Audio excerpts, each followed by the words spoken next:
Welcome to episode 86 of the Necronama.com.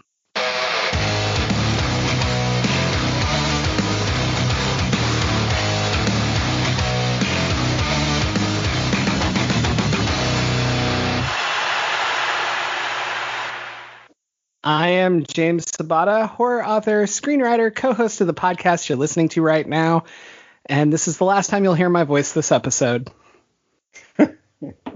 And I'm Don Guillory, author, historian, educator, co-host of this podcast, and I highly doubt that will be the last time you hear James in this episode because despite him being uncomfortable with asking some of the questions that he may have assembled, he's still going to ask those fucking questions. Well, I also have to do the part at the end where I say, until next week, so I mean, I'm here.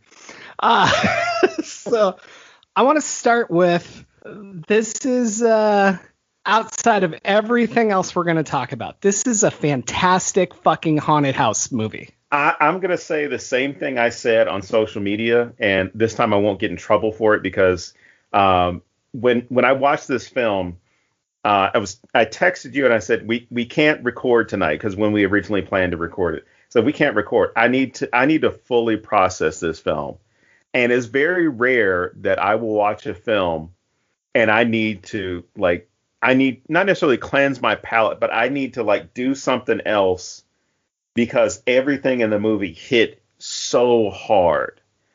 Something that's going to distract me to where the points and some of the finer points and things I didn't think about, it kind of creep back into my head as opposed to just focusing on what I just saw and thinking about it. But this film, I rarely gush over a movie to where I'm like, holy shit, you need to see this. This is, we've covered a few movies where I had that reaction this past year, but this is definitely a movie that when I watched it, there were a couple of times I had to pause it and just appreciate one, the visuals, the soundscape, the acting by the people, but then also the story and the fact that all this stuff could easily be either a historical drama or it could be a haunted house story or a ghost story. And the creators of this film, the writers, the actors, everyone attached to this made this film work because there's not a moment in this film where you get a rest at all. There's no moment where there's this lighthearted piece of the film where you get to laugh and have fun with a couple of things. It's not even a calm moment. There's never a moment where you can stop at all. Well, no, even the calm moments, the moments that are calm as far as what you see on screen and even the sound, the music, even that is a little bit disturbing because you're sitting there thinking like, what the fuck is going to happen next? Because something is there. Though. Those scenes creeped me out more. Because I was heightened during the scenes where I'm supposed to be more calm because I'm like, some shit's coming. So, oh yeah. Anytime that it was semi laid back, I was expecting some fucking thing screaming at the camera in a second. So, yeah. Yeah. And even in the moments where whether it happens to be the scene where Bowl is eating and you immediately see the house is torn apart and he's in the middle of the ocean. Or when Rial is there in her village, you're just like, what the fuck is going on? This can't be right. Something has to be going on. Or just simple things there's a moment where Bowl is, and of course we're talking about his house, but there's this moment where Bowl is just walking around the neighborhood and this one guy says, hey, are you one of those refugees? And I immediately think they're going to fucking do something to him. And it's the one moment where somebody does an act of kindness. They give him a gift basket to welcome him because they're like, oh, it's got to be hard. We know what you guys go through. Just paraphrasing what the conversation was probably like. They gave him some digestive biscuits, which are basically cookies, some digestive biscuits, I think some socks and some underwear, just some things to get him by. But even at that moment, you're like, something's not fucking right. But that's the only moment where anything actually is right or goes right for this couple, because there's just this sense of unease that matches the story with the reality of what refugees have to go through. And, Bol and Rial are coming from Sudan. They're dealing with the civil war. They escape with the child, and their child dies on a raft, like just thrown overboard with a bunch of other people. And you pick up from them escaping this area, and then also escaping the capsizing of the boat, to where they're in England, and it's a year later, and now they're being given a status, or a temporary residency status, that is basically going to be a progression to eventually give them citizenship. But even in the meeting, you just see how people who are associated with their case just don't seem to give two shits. Or anything that happens, it's kind of like they get put in a house. It's like, oh, this house is bigger than mine. Almost as if like, you don't fucking deserve this because you just came here. You guys are immigrants. You just got to this country and we had to work for everything. And all you did was show up. And that's kind of the reaction we give people here. Not me, but I know we all know those people who respond to immigrants and refugees and asylum seekers that same way. If they get anything, it's too much. If they happen to get, a flu shot, well, I didn't get a flu shot for free. How come these immigrants got them? Or if they happen to get, a food or clothing. There's that reaction, that ridiculous reaction by nativists, who then attack immigrants of any status and say that they are not worthy of human compassion. And that's that first taste of unease that I get in this film, where the caseworker and I guess the security guard or police officer, whatever is going on, it's like only one person is really paying attention, and they don't even take in the gravity of the situation these people have been through. And I'm sure their story has been told to numerous case managers, like, hey, we were escaping from this village. I was part of this tribe, and there was violence taking place. People were getting killed left and right. We were just lucky to get out of there with our lives. You watch the news on the BBC. You know what the hell's going on. And it seems as though they just process this like, oh, well, we have two more people that we have to process. Two more people we have to do paperwork on. And then the police officer, security guard, or whatever he is, he's just sitting there playing on his phone the entire time. It's kind of like, this is my job. This is what I got to be here for. Just in case you guys do some shit, I have to be here. Just don't cause any trouble because I want to continue playing on my app. But it really kicks off as they move into this house. The case manager shows them the house and says, hey, this is yours. Keep it clean. And says one of the more fucked up things of the story. I mean, some people might see it and not think that it's fucked up. But I'm telling you right now, it's a fucked up statement to make.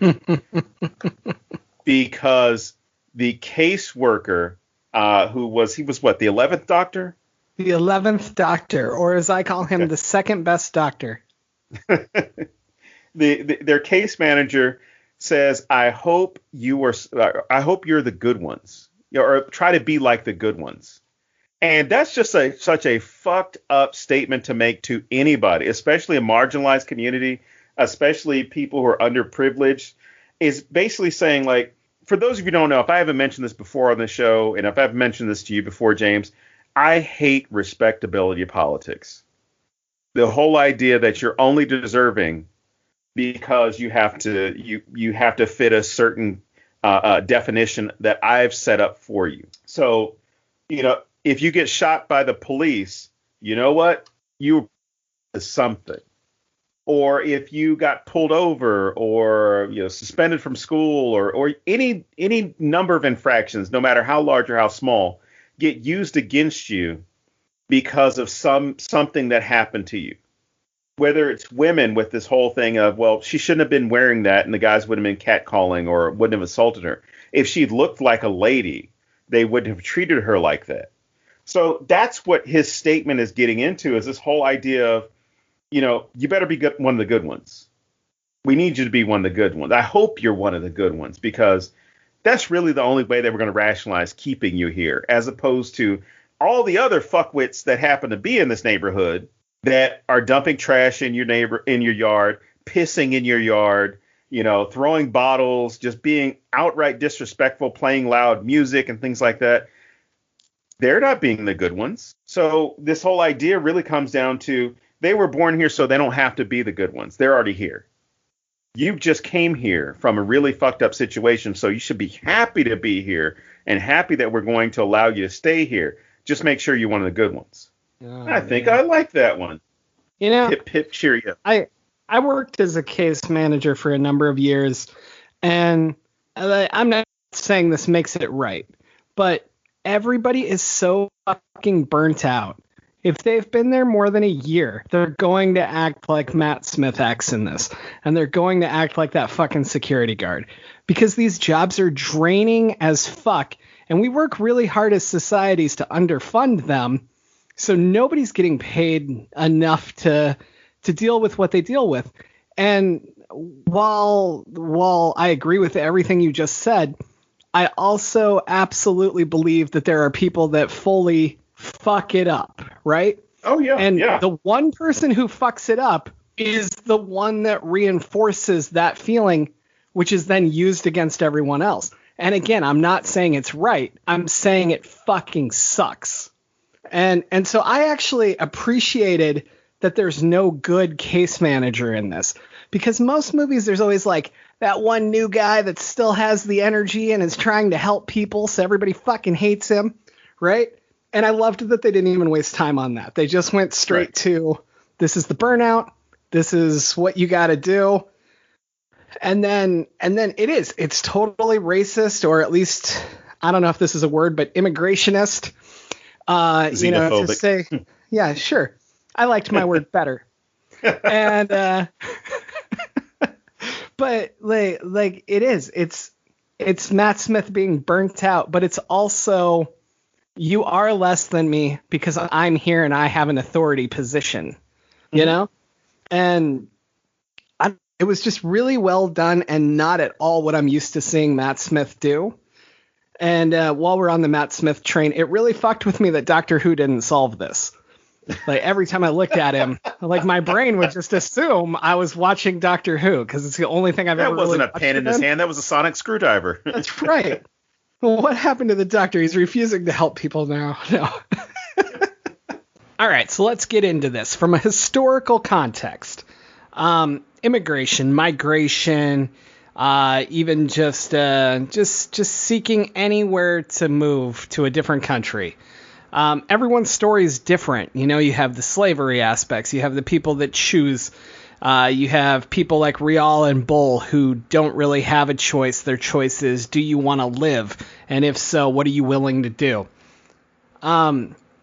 We as Americans tend to group that all into one big fucking thing, and we act like every case is the same, and it's really easy to fucking judge. Can you walk me through some of the differences in those choices, and just kind of teach people a little about the differences between them? All right. Well, with migration itself, whether we're talking about the Great Migration in the United States, the Exodusters, the Dust Bowl, talking about people internationally emigrating to other places, seeking asylum, employment, whatever. When people go from one place to another, you have what are called push and pull factors. And those push and pull factors are typically dictated by your socioeconomic group, your nationality, your class in life, and even your gender in a lot of cases. Because within the United States' immigration history, we've typically had more men immigrate to the United States than women because the usefulness with men in the labor system. And that's not saying that women aren't useful within the labor system, but the types of jobs that businesses were arguing we need more hands for were typically men. You know, when we're talking about the railroad, it was African Americans, it was the Irish, and it was the Chinese. With mining, you had the same type of situation where we were going to get these men here because we don't want women working in these mines. This is not women's job. This is men's job. So the concept of privilege, you know, even to this day, you see the way that migration itself or just movement of people works, because the flip side of this would be Black Britons or Black Americans or even Black Canadians that decide, hey, I want to go see Africa. I want to go visit. I want to go embrace the motherland. And we've had movements like that in the United States, the Back to Africa movement, by the UNIA, the United Negro Improvement Association. You had the Sankofa Foundation. You have a lot of different groups that started, or even Liberia for that matter. I mean, there was this plan to send enslaved African Americans back to Africa as part of a colony. It's just in the 19th century. So there are all these ways that we look at, people that are in what is perceived as the third world or the second tier, that it's so much, it's okay for us to go there, but it's not okay for them to come here. So if I happen to say, I want to go check out Nigeria, there are fewer hoops I have to jump through than someone from Nigeria trying to come to the United States. And that has to deal with the privilege that I have as an American citizen. I don't know how, my passport's kind of fucked up considering how we can't listen to doctors and scientists. But under normal circumstances, for me to go to Nigeria or Cote d'Ivoire or Ghana or any place like that, no fucking major hoops that I would have to go through. It's simply, here are the forms you got to fill out. If you have to get a visa, have to get a travel visa. Here's maybe the shots that you have to get because some countries require different immunizations. A plane ticket. But what we see with Bol and Rial is they are absolutely destitute with respect to their situation. Yes. They have no privilege at all. I mean, they're not part of. There's really no indication as far as what they did. I mean, what their lives were like before they had to run. Bol says that he worked as a banker, and I can't remember what Rial had worked as, but they had some type of vocation, but they weren't in a position to where it's like, oh well, shit, let's get a plane and call our relatives that happen to be in London or in France or in Toronto and let's get the fuck out of here.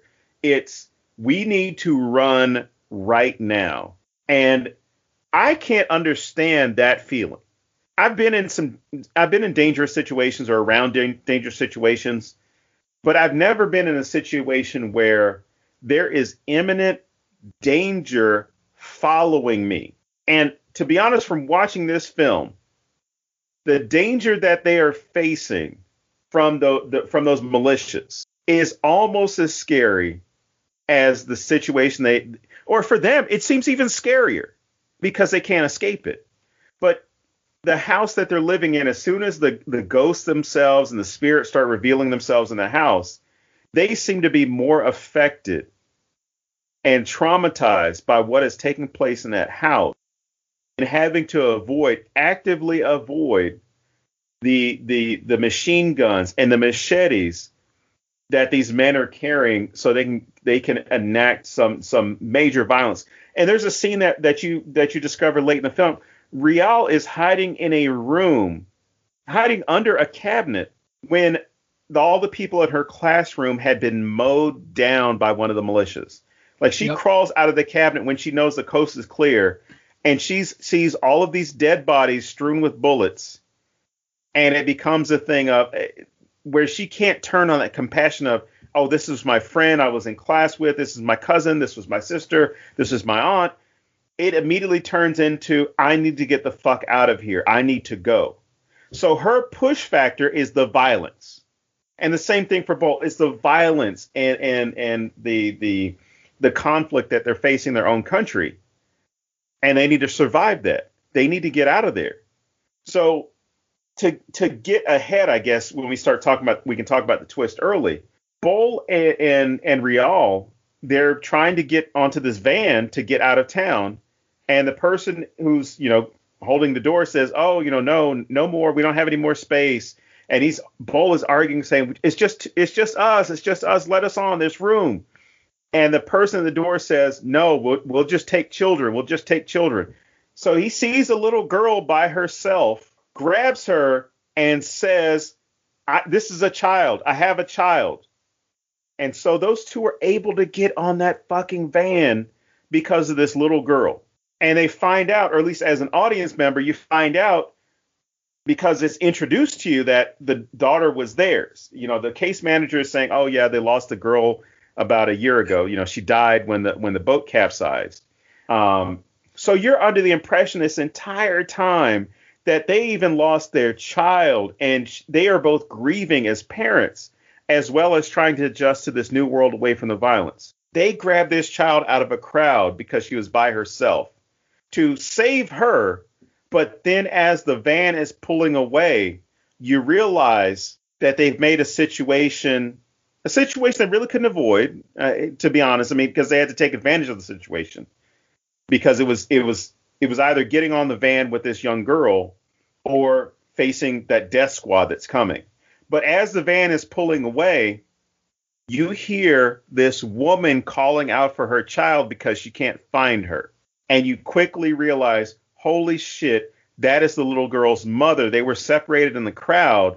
She grabbed Bull grabbed the little girl. She's looking for her child, and she's running behind the van. And you see that fucking death squad coming into over the horizon.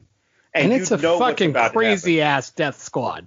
Oh my God. Like it's not like three guys with AKs, like it's fucking nuts. Yeah.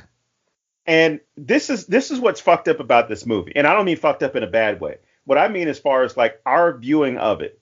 And it's the same thing that was said. And I've compared this movie to Hotel Rwanda with respect to the level of fear that it causes. And also the parallels that it has with that film.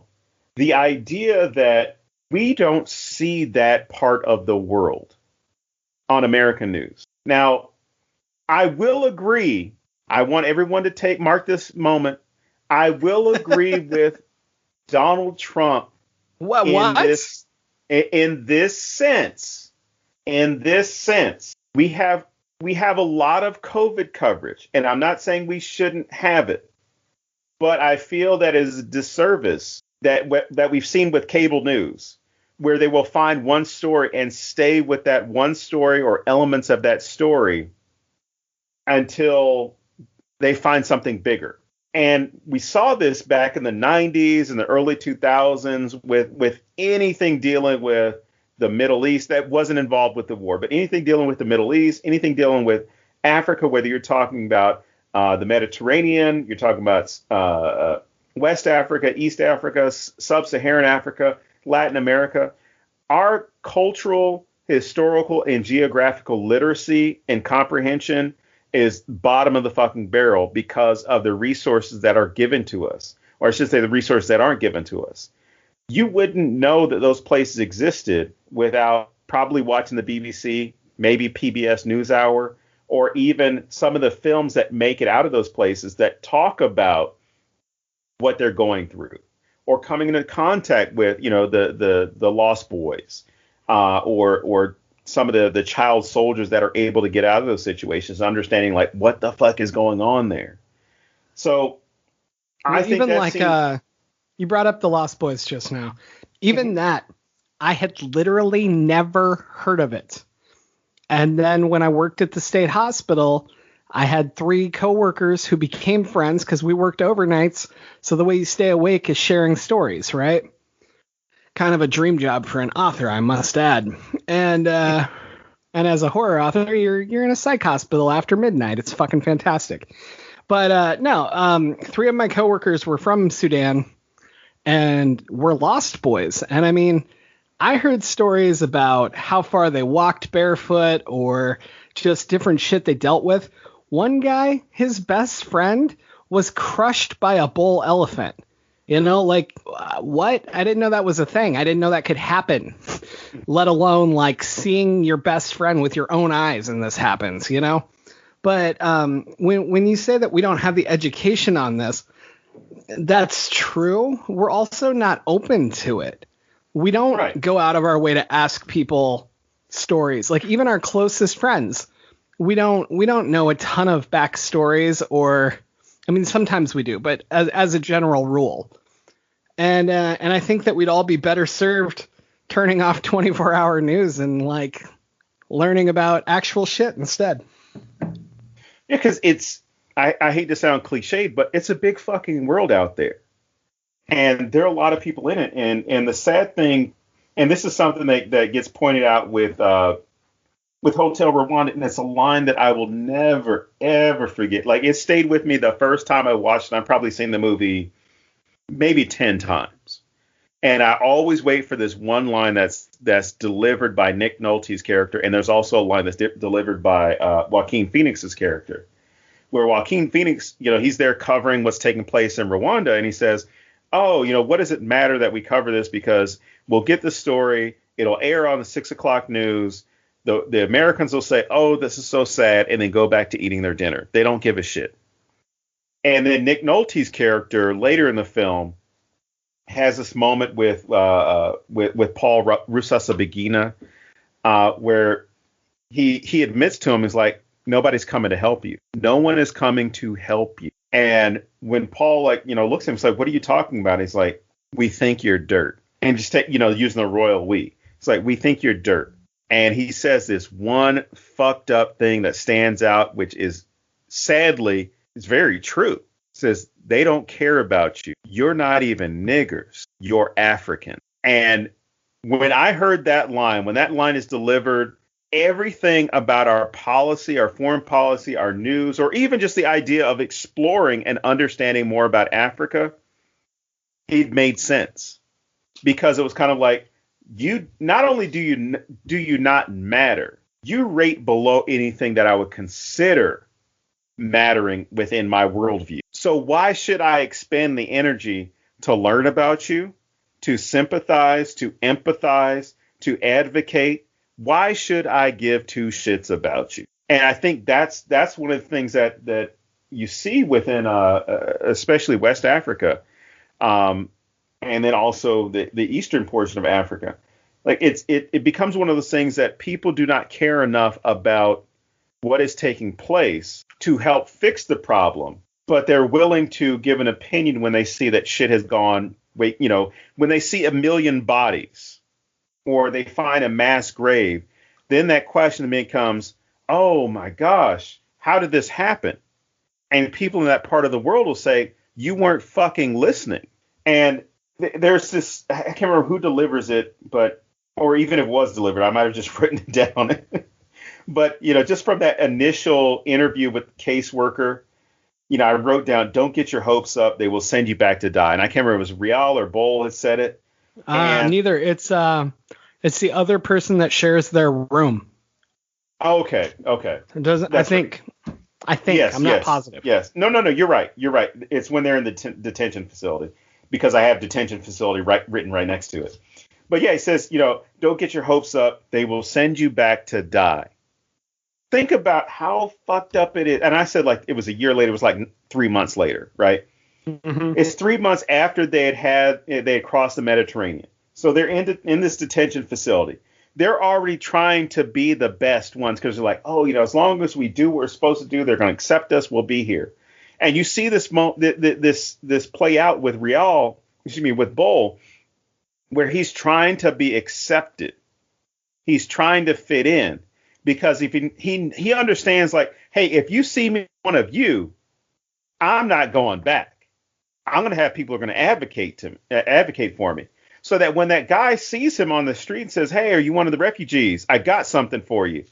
I got very nervous. I clenched up a little bit. I'm like, this is not going to be a good situation. And the writers completely screw with you, because he gets pulled into this little bar where they're watching soccer, and they gave him this welcoming basket, this welcoming kit. And as they're watching the game, they go into their chants, their cheers, and Bowl joins in right with them. And they all kind of turn around, and they get that kind of look at him like, "Hey, this guy's all right. He's kind of cool." And you see this smile on his face, like, "Oh my gosh, this is so nice. People like me here. We're gonna make it. We're gonna have a good time." And then you juxtapose that with Rial, who is trying to come to grips with everything that's taking place. She finds the doll, and then tears off the beading from the doll and makes a necklace for herself. And from that moment where you start to get this idea of a little bit of peace, that's when everything just goes to hell. I mean, just ridiculously shows you, or at least juxtaposes or combines, the real horror with this supernatural horror that they're facing. And Rial just, notice there's an evil spirit in the house. It's an apeth. It's a night witch, and she tells this story about a little boy stealing, and basically because he had done something bad, the apeth had moved into his house and basically haunted him, right? And until you pay that debt, the apeth is not going to leave you alone. So they understand there's something that we've done, and we have to repay that debt. In order to repay that debt, or if we repay that debt, we can bring back Niagak, the little girl. Now, it's crazy to me how really, really fast. It's just crazy to me how the supernatural being makes more sense to Riel than the teenagers that she deals with outside. Like, isn't that nuts? Like, well, I don't know. That's so disheartening. Talk about the teenagers, because I did skip over that part. Well, okay, so she just goes out there and she's trying to get directions. And they start fucking with her because she's not one of them. So she tries to speak to them, and they immediately make fun of her. And they're like, we speak English here, and they just treat her like crap. And each one gives her different directions to get where she's going, but they're in totally different directions. So even if she completely understood what they were saying, like, it's confusing as fuck. And just, it has to be so weird that the supernatural being makes more sense to you than the humans outside your fucking door. And the thing is, that's very nativist, because those kids don't see themselves as African. And I think one of the worst, and I was guilty of this when I was probably that age as well. There was so much anti-Africanness, like from my parents' generation and prior, because of the way it was presented. Whenever you saw Africans in the movies, it was always, the guy with the bone in his nose, or living in a hut, or, some horrible situation, right? You were primeval. You were very primitive. There was nothing beautiful about the culture. It was, oh shit, if you go there, they're going to eat you. They're going to put you into a pot and eat you. It was the fucked up Tarzan movies, which, for anybody who is willing to disagree, I will fight you to the death over this one. Every fucking Tarzan movie is racist as shit. I haven't seen the Disney one, but I'm willing to bet that one is too. But because of the way that they present Tarzan as being, the way they're presenting him, and even the quote unquote natives, and the surroundings that you have, the whole thing, like with Edgar Rice Burroughs, is just it's on the same level as Rudyard Kipling, as far as like, hey, it's, the white guy has to be superior, even in a place that's not his own. It's all about colonialism and imperialism. But you've got these generations that built up this internalized hatred for Africanness, right? To where I will still have a conversation with my mom about traveling, and I'll say like, oh, she would even ask me like, where should I go? I'm retired. I need to do this. I said, Mom, why don't you go, like to Nigeria, or go what? And before I could even finish saying, she's like, why would I want to go to Africa? I don't want to go to Africa. I want to go here, here, here, and here. And I sit there and I laugh with her. I'm like, Mom, you mentioned Paris, London, and, a couple other places. I'm like, wouldn't you like to know, like, where you came from? Like, because even when we did the DNA test, she wanted something. She was looking for everything in addition to parts of Africa as far as her DNA test. Not that she didn't want African there, but she was more focused on, oh my gosh, I'm part this, and I'm part this, and I'm part this. And I would explain to her, I'm like, yeah, but you're also like 30% Nigerian. Well, I don't care about that. I'm like, why not? Nigeria is not right, because there's civil strife going on right now, but I mean, like, Nigerians are, very proud people. They're very interesting. They're focused on education. So you want to check that place out. There's some really cool stuff there. But because of that internalized self-hatred towards Africanness, it's created this concept, or this idea with trying to separate yourself from Africa as much as possible. Until recently, I would say within, because we've had kind of this ebb and flow where, early 20th century, there was this push to understand Africa and connect with it. Then there was another one in the 1960s, late 80s, early 90s. It came back a little bit. And now it's, thankfully, because of Black Panther, there was another push to learn more about Africa, to learn about the diversity within Africa, to learn the history of Africa, which I'm glad that people of different backgrounds are trying to learn more about it. And even this past year, after the protests of police violence, there were even pushes within curriculum to understand more about African presence or the African diaspora, and for people to understand more about the history there and stop, for lack of a better word,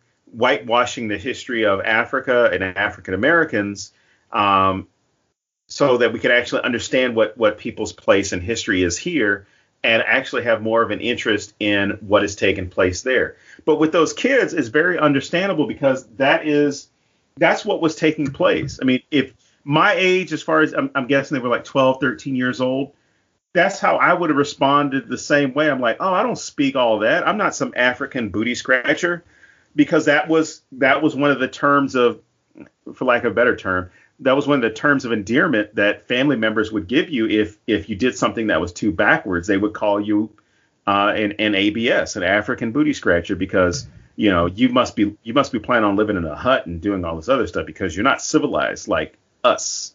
We don't speak that language. Don't you see us? We're speaking English. What do rich people do when their booty itches? They don't scratch it?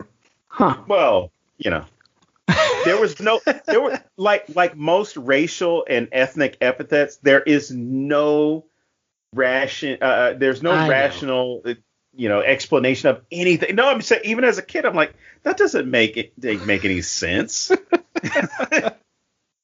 They watch Bugs Bunny, and the representation on Bugs Bunny was probably somebody scratching their booty, and then no.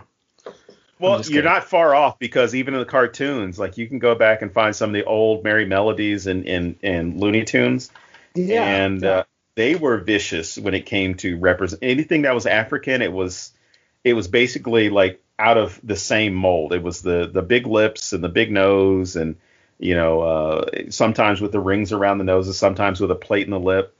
I'm not saying that people don't do that, but it was just one of those things. Like, when you generalize, you then take any, take any power away from someone trying to learn about that, because you then denigrate one person's culture and then expand it to then denigrate everybody's culture based off of your fucked up opinion or belief in what their culture actually is.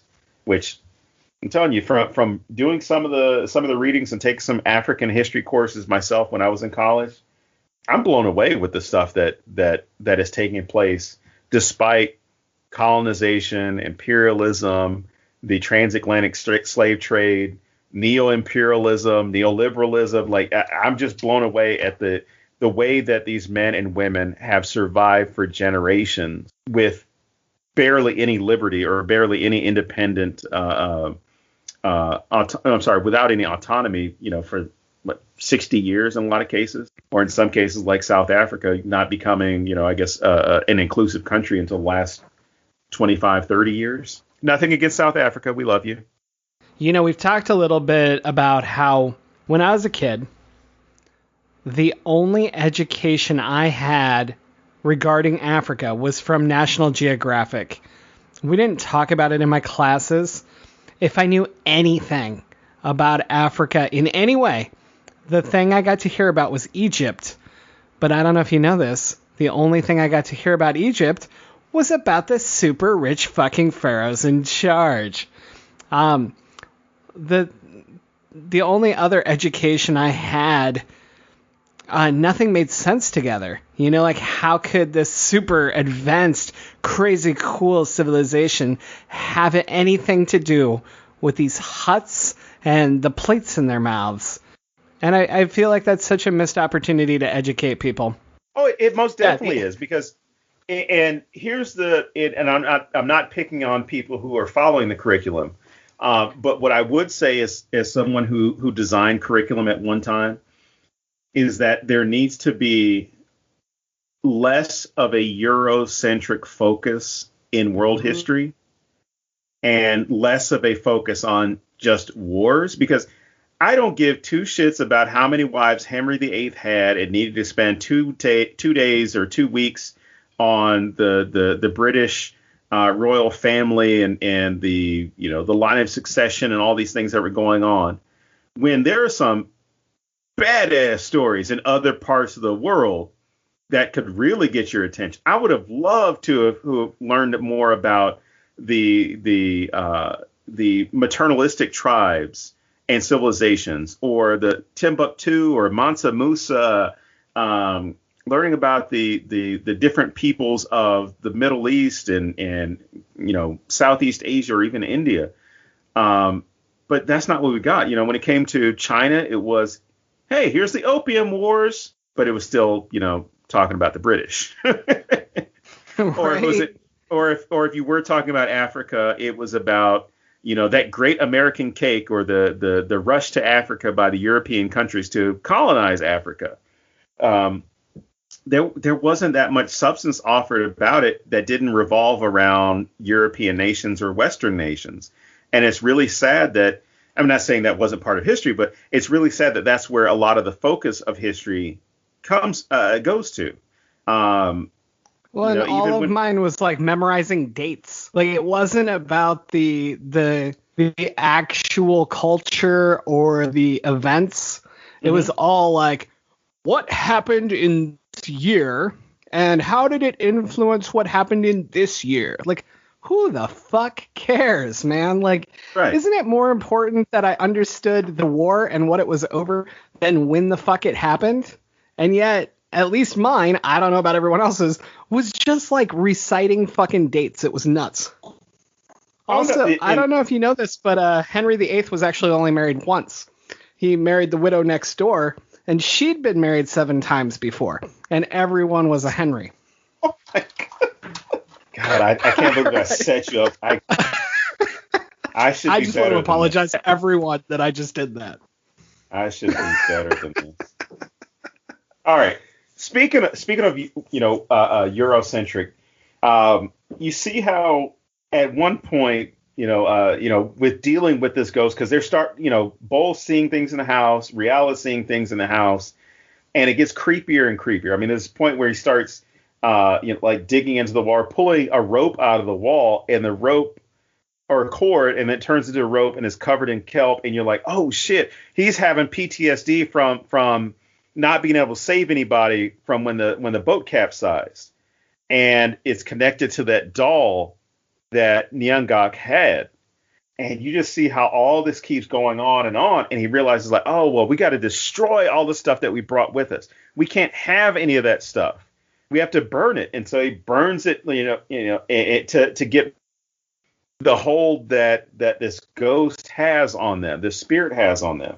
And it's a very heartbreaking scene, because you see how Rial is still trying to hold on to things, and Bull notices that she has turned part of the little doll's dress into a necklace to remember Nyangak, and he takes that off of her neck. He first like, I need it, and she refuses, and he just rips it off of her and puts it into the same pile of stuff that's burning. And you see how Rial has this first moment where she really kind of stands up to him and says, you idolize them. And because she's already at this point where she's broken, but she's finally saying something to him about this situation. You idolize them. You want to be just like them. And it kind of goes back to what the gentleman said when they were in the detention center of like, hey, they're just going to send you back to be killed. Like, they really don't want you here. And with the caseworker saying, be one of the good ones. Or when he was singing the song in the bar, like, he became that immigrant because he doesn't necessarily see himself as an asylum seeker or refugee. He's now seeing himself as an immigrant because he's now trying to, fit in. He's trying to assimilate. And you see this with a lot of immigrant groups. That's how they find safety, right? Whereas Rial marked her body with the symbols of the two tribes so that she would be safe no matter where she was, so she could hide. He's trying to put on this mask, or at least this symbol, that he is just like every other Briton. He's just like every other Brit that's here. He loves soccer. He loves the local team. He loves the team that these guys down the street like. So that's who his crowd is going to be. I'm going to practice my English, because I think at one point he even tells her, like, don't speak Dinka to me, speak English. And you see this in so many immigrant stories where people change their names, people change their dress, people change the way that they speak. There are all these things that, even when I was teaching in China last year, I had students who were interested in coming to America, and they wanted to know, like, what was okay to say, what wasn't okay to say. And there were people. Fucking shitballs. You can say any goddamn thing you want. Yeah, and what's really interesting, especially with any immigrant group, especially kids I went to high school with, went to college with, and even know, you have a good number that were coming from Southeast Asia. You had some that were coming from West Africa. You had some that were coming from even parts of the Middle East. And they would change their names to be more acceptable to Americans, as opposed to, my name is X, my name is now Jim or Paul, or any number of, what would be deemed as Americanized names or things that would work. Because even when I was teaching in China, my students had adopted an English name. They had their actual name in Chinese, but then they also said, I go by this, because they were so used to having English-speaking teachers or English-speaking professors that they didn't want to have to trip them up by saying, my name is Huyan or my name is Liang. They were explicit in saying, like, no, my name is Tulip, or my name is Bernard, or they came up with a name that was an English word that they would use to identify themselves, because they started to understand the assimilation process being in another country, as opposed to, this is my name is Rial, my name is Bull. I could easily see Rial and Bull changing their names. I mean, if this were a different story, if this was just about an immigrant family that was moving, to where it was going to be more palatable for the people around them. Can you imagine trying to tell an American to do that when they go to another country? We would lose our fucking shit. Here's the thing. We are the biggest babies whenever it comes to assimilating to anybody else's culture. Absolutely. And I'll tell you, as somebody who's traveled, I haven't traveled extensively, but in the places I have traveled, my name is very generic. Like, the places where I've gone, my name is very easy to pronounce.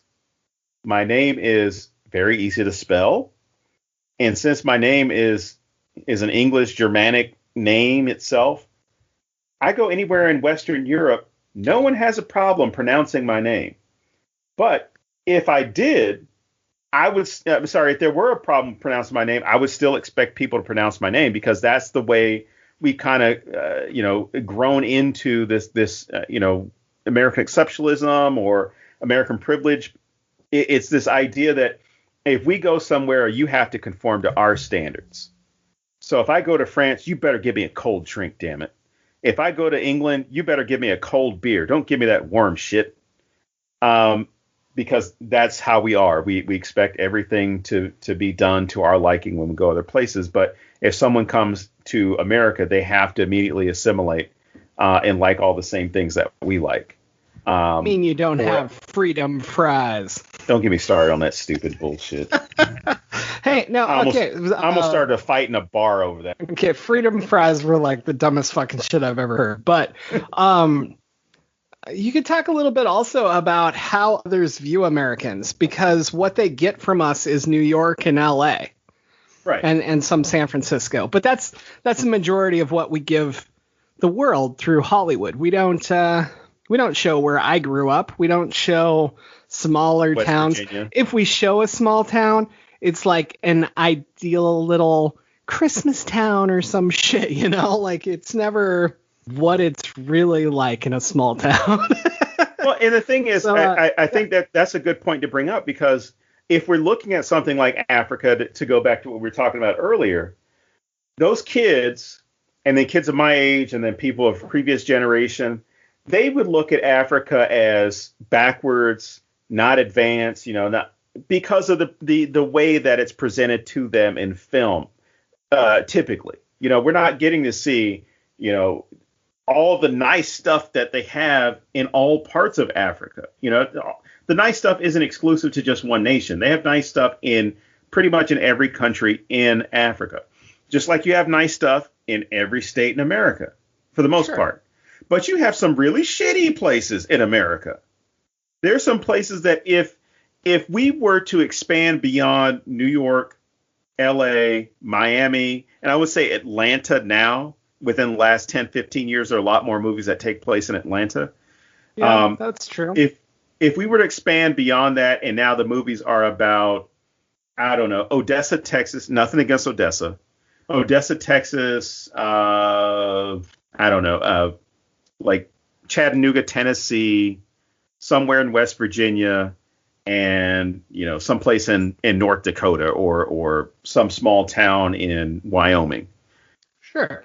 That's immediately going to change people's perspective about America. Oh yeah. Like hands down. You're going to look at it and say like, holy shit, there's a lot of drug use, or there's a lot of poor people, or there's a lot of, whatever. There's a lot of rundown built. I was watching a feature on Chicago today, and the way the map is drawn, because the grid system that they have, the north side and the south side are built practically the same, or constructed the same with their grids. And so someone with an address on the north side of Chicago will have the same address on the south side of Chicago, completely different socioeconomic group, a lack of investment or more investment in the other. And you just look at these places. So if I say, oh, this is Chicago, but I show you the south side where there's been a huge divestment of funds or lack of investment, and I showed that to people, they would say like, God damn, Chicago is fucked up. But they're not looking at all the other parts of Chicago. Or, as we do in America, you have any discussion that talks about reforming police or criminal justice system, and then somebody mentions how many people got shot in Chicago, and the people in Chicago say like, that's just one area of Chicago. The rest of Chicago is not like that. And, that becomes our way of looking at it and saying like, yep, it's definitely all like that. No exceptions. Because before we started recording, you and I were talking about Coming to America, and it's even joked about in that movie, right? Where they go and they mention that they're from Africa, and they're like, oh, yeah, I bet you guys are used to living in huts and stuff, right? Oh, you guys, do this.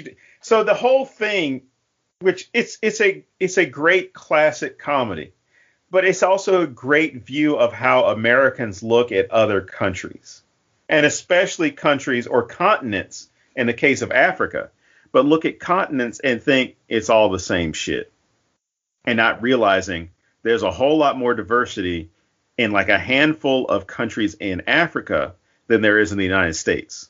I mean, as far as languages, religions, ethnic groups, different tribal nations, things like that. But it's really telling how you have this change from the culture shock that they're going through, being Africans, being Sudanese in England, and then the mixture of the cultural beliefs that they've brought with them. And now they've got these ghosts that are, or at least this one ghost that's manifesting a lot of things, that's now terrorizing them in this home. Now, when we talked about it earlier, like I said, I was blown away by the story. I was blown away by the visuals. I was blown away by the jump scares. Oh, yeah. The jump scares. Some of the jump scares in this are fantastic. Yeah, they're not cheap. They're not the cheap ones, because the best one, in my opinion, the one that I won't forget, Bull is on the floor trying to look into the wall because he feels something or he hears something, and he's trying to figure out like what's in the wall. And he raises himself up a little bit, and you see a corpse on the floor behind him. And I'm like, That was fucking good. Because at that moment is when you get the switch of where this movie is going.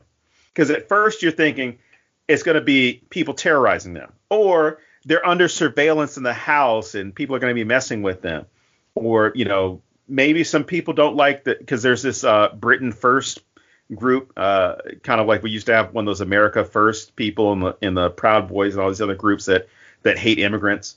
I was expecting those guys to show up, right? So I'm thinking this is where this movie is going. But as soon as I see the image of a corpse on the floor behind Bull, we all know as an audience, or we should know as an audience, game on. This shit is about to change. The simple fact that he doesn't see it, that's the key, because that means it's not all in his head. Right. Also, I find it very fascinating how they were able to take this supernatural thing that's very cultural, right? Mm-hmm.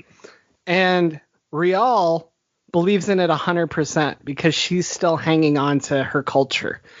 He's experiencing this non-fucking stop and trying to say he doesn't believe in it. It's not that he doesn't believe in it. He's trying to say, I can overcome this. This doesn't matter. He's trying to push this out of the way because he wants to push his culture out of the way. And I think it's so incredibly cool how it became a metaphor for culture in and of itself. Yes. But that makes me wonder about Rial at the end and how this plays out. And we'll get there in a bit. We don't have to get into that this second. But like as I'm saying that, I kind of question how I feel about the ending now. No, go to it. Well, what are you questioning about? Well, like, does that mean that she's embracing pushing her culture out of the way, or is it like what are you getting from this? Like, if you stick with that metaphor, that's what it would mean. But I don't know that that's how the ending is actually delivered. But she kind of is, right? Like, I don't know. I've confused myself. What do you think about this? I don't think it's her rejecting her culture, because the one thing you take with you no matter where you go is your culture. You might subdue it a little bit. You might, hesitate to share it with someone because there are aspects of my culture that, I'm not going to share with people that I haven't known for a while. I mean, not, anything crazy, but it's, there's not going to be dishes I'm going to make for you, or there's not going to be certain words I'm going to say around you, or music I'm going to listen to, because there's that familiarity that needs to be built up first, right? But I think in her case, when she confronts the witch and saves Bowl and sacrifices the witch, I don't see that as, metaphorically speaking, I don't see that as her rejecting her culture. I think that's her taking control. Well, and I guess she lives with the ghosts after that. It's not like they've turned it off. Well, and I forgot about that when I was saying that just now. And then as you were speaking, I kept playing it in my head, and I realized where it goes from there. So I withdraw that. But no. It's her getting rid of that evil spirit. Like that connection is still going to be there to the spirit world, because there are all these other ghosts in the house that are benign. But there's that one ghost where she realizes, like, no, you probably terrorized many people before you got to us, and we're not going to stand for it. He's not going to sacrifice. I'm not going to sacrifice myself. In fact, I'm going to take care of you, because the part that really got me, and this was, honestly, is where I got worried in the film, was when Bowl makes that decision, like, I need to pay the debt, and he cuts his arm open so he can bleed out and die. And for her, it almost seems as like, instead of him rejecting this like he had been, he's accepting that cultural weight or that cultural debt. But I see her as saying that it doesn't need to be paid. It doesn't, understanding what you did and understanding what was involved is not a debt that needs to be paid, because you weren't necessarily in the wrong. You didn't know what you were doing at the time. You weren't intentionally taking a child from somebody else. You were grabbing a child that was by herself and then saying, well, this is our ticket to get out of here. And even on the back of the truck, Rial is comforting Nyangak and saying, I will take care of you. I'll look after you. We're not just taking you to use passage for ourselves till we get out of the situation, then we're going to abandon you. It's like, no, you're our responsibility now. We're going to help you because your mom did not make it, and we don't want you to worry, because we know what's going to happen to you. And this is the fucked up thing about the civil wars that you would find, whether they are in the Balkans, which we saw when Yugoslavia broke apart. You saw the war take place there. Whether you're talking about Syria, the civil wars that were taking place, or at least the civil war that was taking place in Iraq between Hussein and the Kurds, in other parts of the Middle East, in North Africa, Sub-Saharan, West Africa, you see the same thing. You have a genocide and you have ethnic cleansing. So in Rwanda, as well as in Sudan, what they would do is you would kill the men, you sometimes kill the women, but you would also rape the women and young girls because it was a way of getting rid of their bloodline. And it's a very horrific thing, which, again, if anybody ever wants to have this conversation about women shouldn't be in leadership because women are too emotional, I don't know of any time in history where women have orchestrated mass rapings and killings of people. There's obviously it's men are the problem with societies as far as creating shit like this. But they know what's going to take place with her. She is not going to be safe either as far as her physical being, as far as with her health and safety, or the health and safety with respect to her personal space, her sex. She will be attacked one way or another. So there needs to be that protection to her. So I think that's why she doesn't necessarily get rid of that culture. It's an embracing of the culture and understanding like there was no debt to pay. This guy is trying to cash in, or at least try and assume a debt or take charge of a debt when there isn't one that needs to be paid. So really what was driving them more than anything was the guilt. The guilt that they couldn't save this girl. And Bull himself says, I should have tried harder to save her. Now, this is one of the things I was writing down. I think we might have talked about it earlier. But imagine in two different ways. You can't help somebody, this idea of you can't get to them. Like her, Nia Gok's mother couldn't get to her to be with her and to make sure that she was safe, right? Yeah. So there's the despair that comes with that, and the guilt and the fear that comes with that. And also the fear that they couldn't save the mother, right? And also the guilt that they took this child away from the mother after the fact. But then also actively, there's all this chaos that is taking place, and you can't save someone, but you survive. Now, I've known of people who've gone through traumatic situations, and they feel bad because they survived. I have a cousin who was involved in numerous firefights in Iraq, and there's shit that he won't talk about because he feels guilty that like he made it and other people didn't. And there's some days where he's like, fuck it, I made it, they didn't. And there are a lot of people like that who've been in theaters of war or in traumatic situations or in war zones like this. In fact, Congresswoman Ilhan Omar had talked about how she was because she grew up in a war zone in Somalia, how the way that people were conducting themselves over this past year was reigniting the PTSD that she had from being a child in a war zone. And then people try to laugh at it and say like, oh, you couldn't have had PTSD. You didn't go to combat. Like she was a fucking child in Somalia when the civil wars were taking place.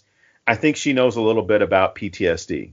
And not to mention this, think about all these kids that are involved in school shootings, either directly victims, happened to be in the school that day and didn't see anything. They lost a friend. They lost a loved one. And think about how guilty those kids feel knowing they survived because of one little thing that they did. And even the ones that say, like, I wish I could have run over to help so-and-so, or I could have dragged them out of the room, or I could have done this. That's some shit that stays with you. Definitely. And I think that's really what this ghost is about. It's like, we can't feel, you're still going to feel guilty about it, but we're not going to let that guilt control us. That guilt isn't going to confine us to this house. The feeling of what's known as survivor's guilt is not going to dictate our lives. I would argue that the supernatural being is wrong from the very beginning. Mm-hmm. I don't feel like they stole a life. I feel like you kind of said that they saved a life, but it's not just that for me. The fact that Rial refers to her as my daughter. Yes. She doesn't have to do this. She doesn't need to prove she has a kid at this point to keep going. She still refers to her as my daughter. And I take that as, I promise to protect you. You are part of me. You are part of my family. And I believe that as soon as that bond occurred, they didn't steal a life. Because that horde coming after everybody, all of those people are dead.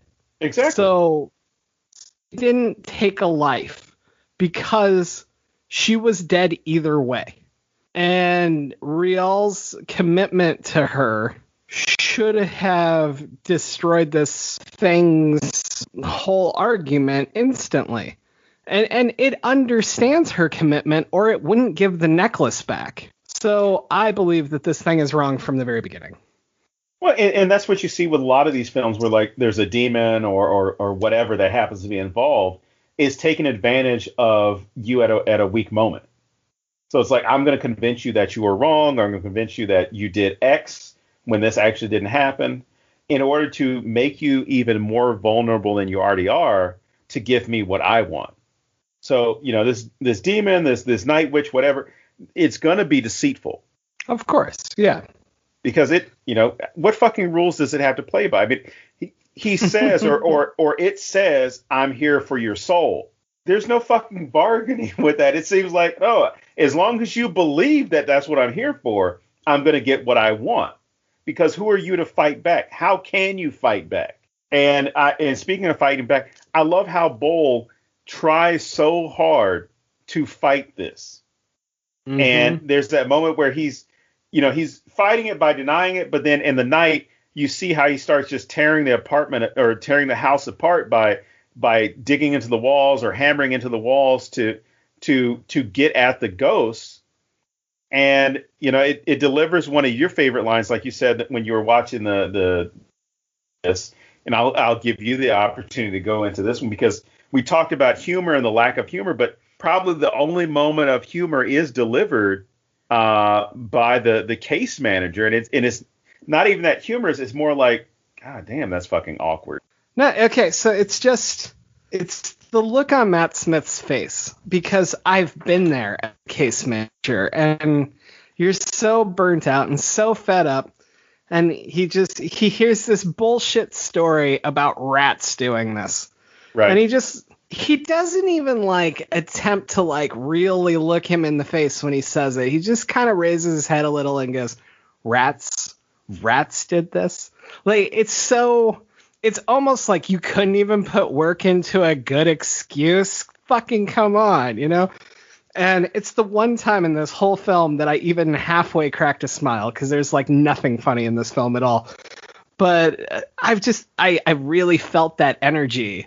Just the disgust with, you won't even put work into lying to me. And I don't know, that cracks me up. It shouldn't, but it does. Well, and the thing is, that's the only moment when you do get it, right? And because there's the case manager, case worker just standing there looking at this, and you see how Rial is just barely holding it together, because he understands that struggle of, if this guy thinks anything's wrong, I'm going home. Because that's in the back of his mind the entire time. This is just like, any refugee or any asylum seeker, anyone who's on probation, because that's really what they're on, a probationary status. They're not approved for anything.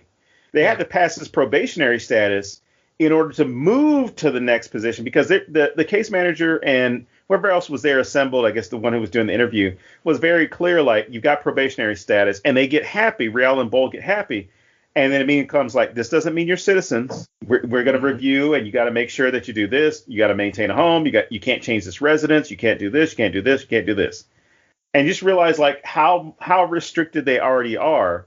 And the idea that this guy's here, this case manager's there, and I have to make sure that I make him happy every time he or she happens to come by. There can't be any problems. Can't be any complaints from the neighbors.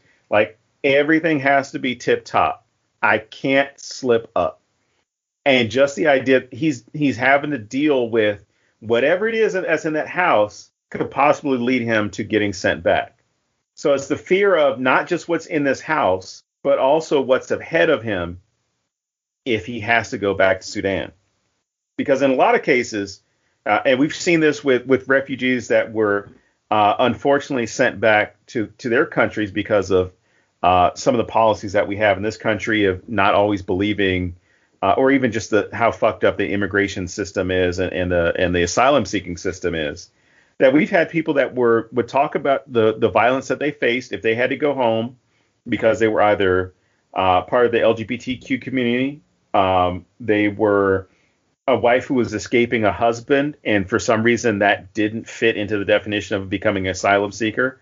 If you were a young man and your parents sent you because they were worried about you getting involved in the gangs or drug trafficking. There have been numerous cases of these people being sent back, and then within a week, they've been murdered. And it's crazy. And that has to be sitting in the back of his head. Like, I go back, I might get killed by one of the warring tribes, the two warring tribes, or I'm going to be forced into fighting. Because that's the other thing that people, seem to miss out with is this idea that there are people who are members of both factions, both groups, that don't want shit to do with this. It just happens to be a small portion of people that are wanting to involve themselves with this. And you saw the same thing with Rwanda with the Hutus and Tutsis, where the Hutus were built up what's the word? They were coaxed into a lot of the violence by wealthy members of the Hutu class who were bringing in like cheap machetes and then starting all these rumors and these stories that rivaled Nazi propaganda about Jewish people, where they're poisoning you and they're trying to do this and they're trying to do that. Oh, they're rats, and they really, if you don't breed with them because this will happen. Oh, this is why the diseases are so high. It's because of these people.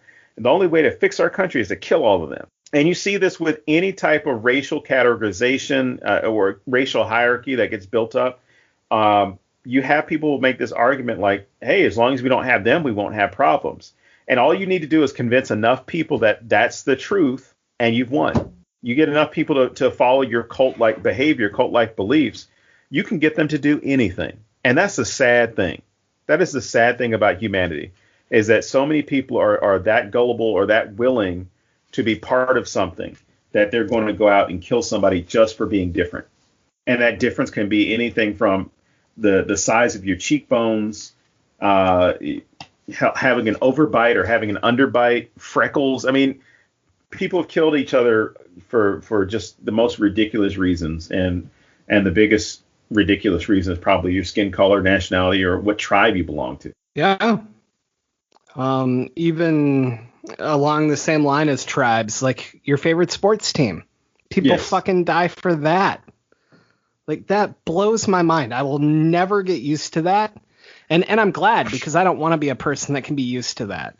But it's so weird to me how humans can justify any fucking reason to kill. And I don't know. I'll never grasp that.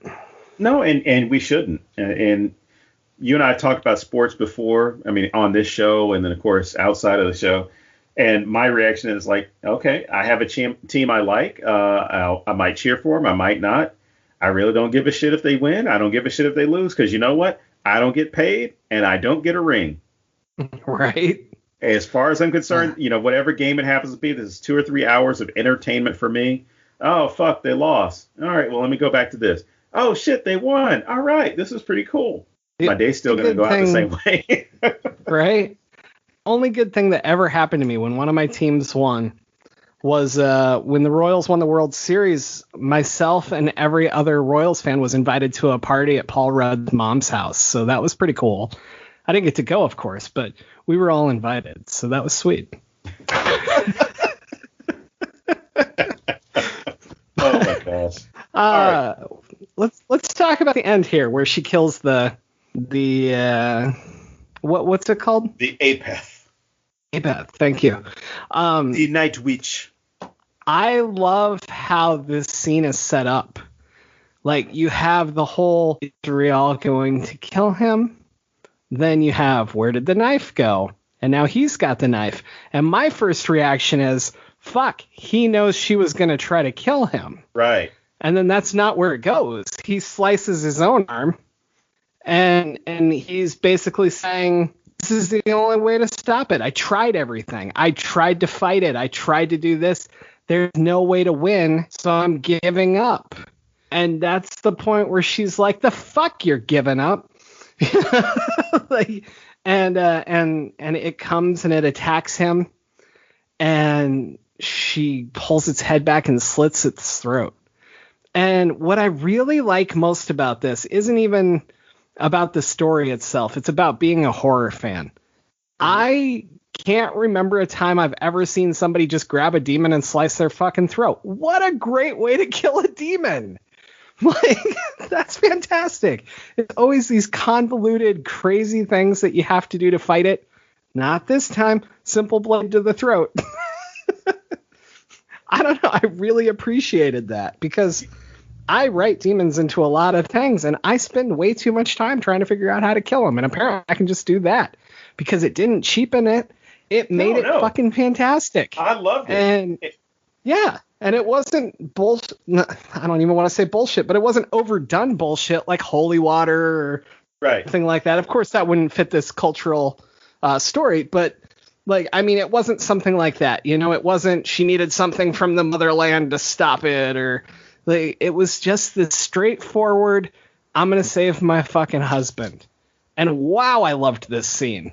Like, this is probably my favorite part of the whole movie. And I love this movie. Like, I could tell you like 5 of my favorite scenes, but this one just really got me because you get all these shifting what's going to happen, and then you just get this slice the throat. So good. And I'm glad you pointed it out because there's so many movies where that same thing is done, and this is nothing against La Llorona, because it was on earlier today. I was catching the second half of it, but the one things that work and also don't work about that movie was, you know, the priest that they hired does all these, you know, convoluted things to keep the demon out of the house, and even turns their entire pool into, you know, a vat of holy water. So he like puts his hand in and is like, oh, she won't come over here because I've turned your pool into holy water.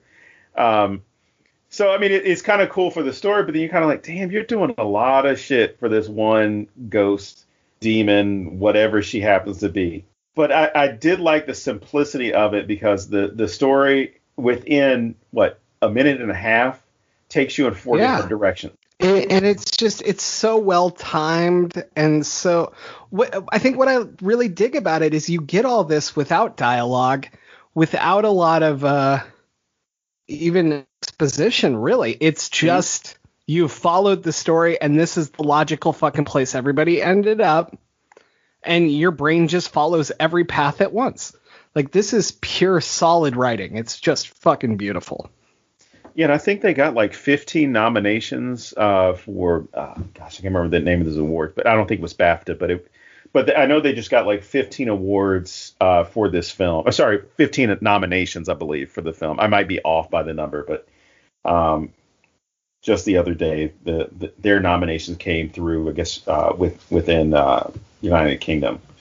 But the ending, or at least the follow-up to that ending, you see, you know, the caseworker, he's back and he's talking to them, and it's obvious like everything's, I guess, somewhat working. And you see how they patched up the walls from the holes that Bull had put in the walls, and they're painting. So it makes it look as though, oh no, we're trying to make this into a home. You know, we're doing all this other stuff. We're doing this.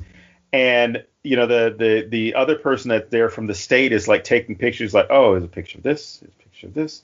And it just seems like everything's fine. You know, it's like we had to report because we saw there was some damage, but it was like, oh, you know, it became excusable because it's like, no, we're trying to make this place our own. We saw some damages. I wanted to make sure that the wiring was right. I wanted to, you know, I think Rial even makes a comment like, oh, you know what? I want to paint this room this color. Yeah. I think this would work in this room. to where you're sitting there like, and even the case manager kind of looks at him and winks, not literally winks, but you get this wink that he understands, like, they're going to be okay. They're going to be fine. Like, the reservations I was starting to get are fine because watching this film, you see how fucked up the place is when they get it. You know, the fucking front door falls off. Yeah, as much as they, you know, people at the office when Bull asks if they can move into another house, as much as people complain and say, well, your house is bigger than mine. Your house is bigger than mine. Oh, your house is bigger than mine. And you're sitting there like, this doesn't fucking matter. Like, why are you can kind of see a little bit of this animosity, either this animosity of you're complaining about what you have, or the animosity of you really do have something bigger than my house, and you really have no right to complain. You got a nice house. Whereas if you're watching this film, you're like, that's not a nice place. That's not a nice place. You know, maybe the other houses around it are nice on the inside, but this house has been through some things. It's been through a lot. And that was before the Apeths showed up. But after that, you get this moment, this great moment, which is, I like to call it a middle finger moment, because as I'm watching this, I imagine every one of those ghosts as they as they come out of the walls, because now you see immigrants, refugees of all different ages, colors, nationalities, genders, like standing in that same room with Bol and Rial. And I saw it as this great middle finger to the British and the Americans. And it's that whole thing of, we're still here, we're surviving, we're going to make it. And it's also that middle finger of, how dare you tell us that we're not welcome, that we can't be here, because we have every right to be here. Namely, because when you have two countries that have colonized, what I think the figure that somebody put up at one point was like 97% of the world was either colonized outright by, you know, the U.S. and Europe. But you got 97% of the world that's been colonized by Europeans or Western Europeans and the United States. And you have the nerve to tell these people they can't come to your country after you created problems in them. And I like to equate the refugee crisis, or any refugee crisis, with a house fire. Except it's your neighbor. I'm sorry, one person in the neighborhood goes across the street to his neighbor's house, sets fire to the house, locks the doors from the outside, and then runs back to their house. And if you make it out of that house that's on fire and come over to their house and knock on the door, they then ask you, why are you here? Go back to your home and fix it. I can see it's on fire. Maybe if you took better care of it, it wouldn't be on fire. Go back there and fix it. And that's really what we're looking at when we think about, in the U.S. case, Central and South America, with a lot of intervention policies that we've had there, and even with Africa, with a lot of the policies and interference by European countries. It's that same thing of, like, we set a fire in your country, and you have the gall and the audacity to come to my country and ask for help. How dare you? But I love this ending because it's like, no, you need to fucking see us. You need to fucking see us now, because the Apeth is not as bad as what we've had to deal with. If this story was told as refugees from anywhere else, how do you think it changes it? Like, if it was people from Central America, if it was people from, I don't care, wherever you want, like, does this story dramatically change, or do you feel that it's still pretty intact? I mean, obviously I say this it certain stays, supernatural being is from there, but I mean, everything's equivalent. I say it stays the same. I mean, all that you're going to do is change out people, right? You can still keep it as a married couple. You could have it as a family. You're going to change out people because in a lot of cases you have very similar cultural traditions, very similar cultural traditions that are going to carry over to where it's like, oh, you know, this ghost is in the house, or this spirit, or this demon, or whatever's going on. Because even on my dad's side of the family, there's that strong belief of, shit getting into your house, and there are certain things you have to do to get it out of the house. So I could see that easily happening. Not so much from my mom, because I don't know if too many traditions like that have been passed. There are a lot of superstitions, but with even with my wife's family, they're from Mexico, so I could easily see them making that same argument about there may be some spirit that's in the house, or there may be some demon or something that's there, so we have to do something about it.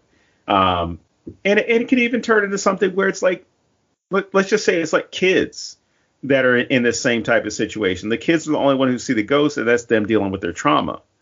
And kids, having been a former kid myself, we're very good at making stories up.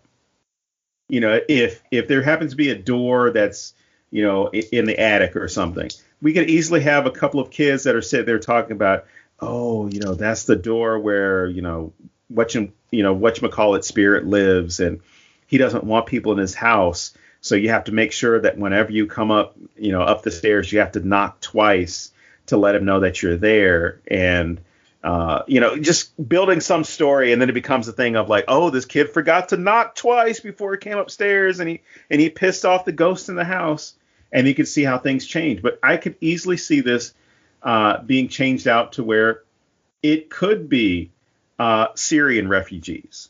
It could be people from Guatemala, Honduras, El Salvador.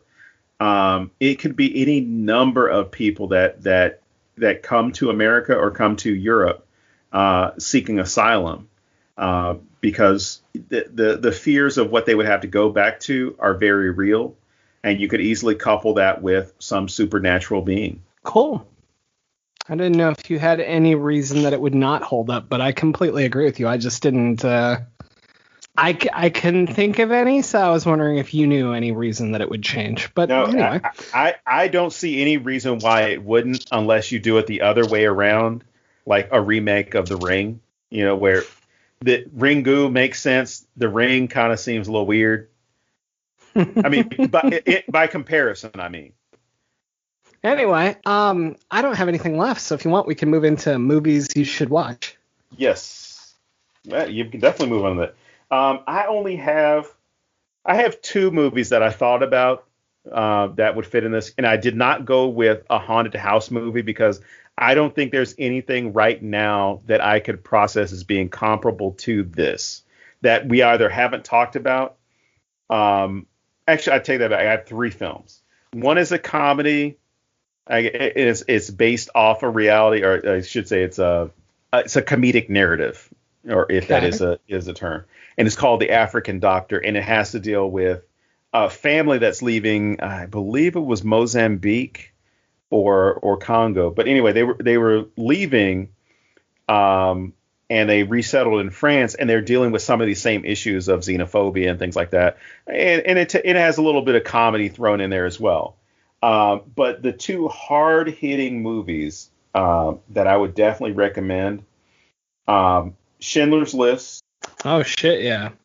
And a film we already mentioned, which was Hotel Rwanda. I think those two films really hit on this, man's inhumanity to man. And there are I'll be honest. Yeah, go ahead. Oh, so there's also another film about the Armenian genocide called The Promise, with Oscar Isaac and Batman. What was it? Christian Bale. Christian Bale is in it also.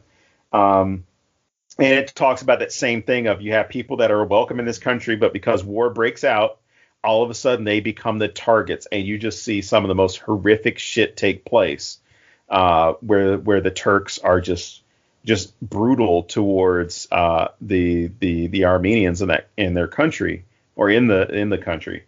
So I would say those three films, those more serious films, would fit.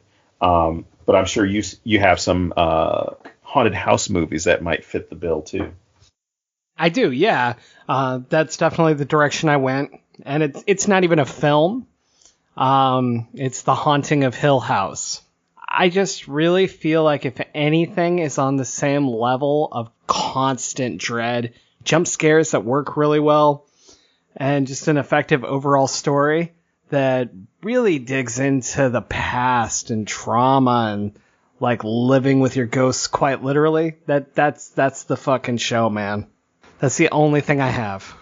I was really banking that you would get stuck and forget to mention Hotel Rwanda, and I was going to cash in on it, and it was going to be my greatest moment on the show, and it's gone now. There was no way in hell.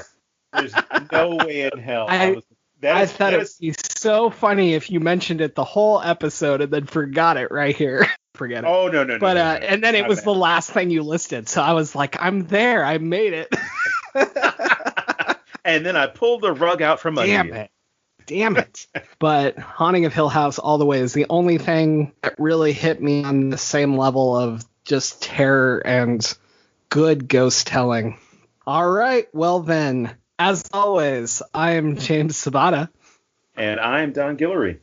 And we will see you next week here at Necronoma.com.